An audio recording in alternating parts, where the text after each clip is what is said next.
খুব সাহস করে একটা স্বপ্ন দেখছিলাম, কখনো ভাবি নাই স্বপ্নটা নিমিষেই শেষ হয়ে যাবে। মানুষের দুর্ব্যবহারে কষ্ট পাবেন না। যখন কাছের মানুষরা আপনাকে কষ্ট দিবে, এবং কাছের মানুষ কষ্ট আপনাকে দিবেই, কাছের মানুষরা আপনাকে বেশি কষ্ট দিবে জীবনে, তখন আপনি কষ্ট পাবেন না যদি আল্লাহর জন্য ওদেরকে ভালোবাসেন, যে আমি তো আল্লাহর জন্য এই কাজগুলো করছি, তারা শুকরিয়া আদায় করলেই বাকি আর না করলেই বাকি, তখন আপনি কষ্ট পাবেন না। বাচ্চা জন্মের পর 40 দিন পর্যন্ত বাচ্চাকে একা ঘরে রাখা হয় না। ইসলামী দৃষ্টিতে এটা কতটুকু যুক্তিযুক্ত জানতে চাই। বাচ্চা জন্মের পর 40 দিন বাচ্চাকে একা রাখা হয় না, ঠিক আছে? তো এখানে তো ইসলামের দৃষ্টিকোণ না, এখানে বিষয়টা হলো বাচ্চা জন্মের পর একা একা রাখলে তো বিপদ হতে পারে, একা একা রাখবে কেন তাকে? কিন্তু কেউ যদি এটা মনে করে যে বাচ্চা জন্মের পর 40 দিন পর্যন্ত তার সাথে কেউ না কেউ থাকতে হবে, 1 মিনিটের জন্য তাকে এক কক্ষে আলাদা রাখা যাবে না, তাহলে সেটা ভুল। এই কথা কোরআন হাদিসে কোথাও নাই, এটা কুসংস্কার। কথা কি বুঝাতে পারছি? বাকি এমনি বাচ্চার যাতে কোনো বিপদ না হয়, তার জন্য অসুবিধা না হয়, সেজন্য তার আশেপাশে কেউ না কেউ থাকা, এটা তো ঠিক আছে।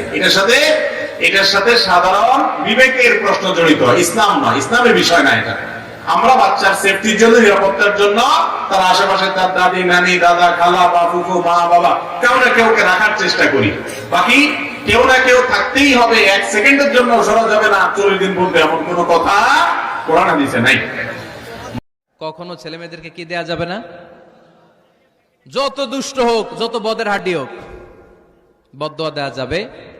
ওই সময় দোয়া করে ফেলবেন। বেশি রাগ আসলে কি করবেন? একটা দোয়া আপনি সেট করে নেবেন যে বেশি রাগ চলে আসলে আমি এই দোয়াটা করে দিব। ভালো দোয়া পারা যাবে? কারণ বাবা মা রাগের মাথায় যেটা বলে এটা কবুল করে নেয় কে?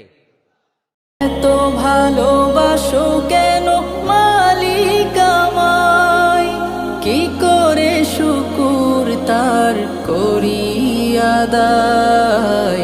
এত ভালোবাসো কেন মালিক আমায়, এত ভালোবাসো কেন মালিক আমায়।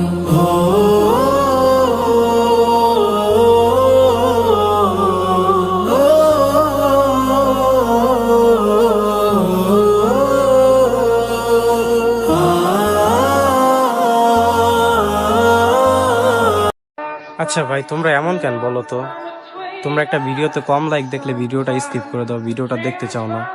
এমন তো না যে ভিডিওটা খারাপ হয়েছে কিংবা ভিডিওর কোয়ালিটি খারাপ।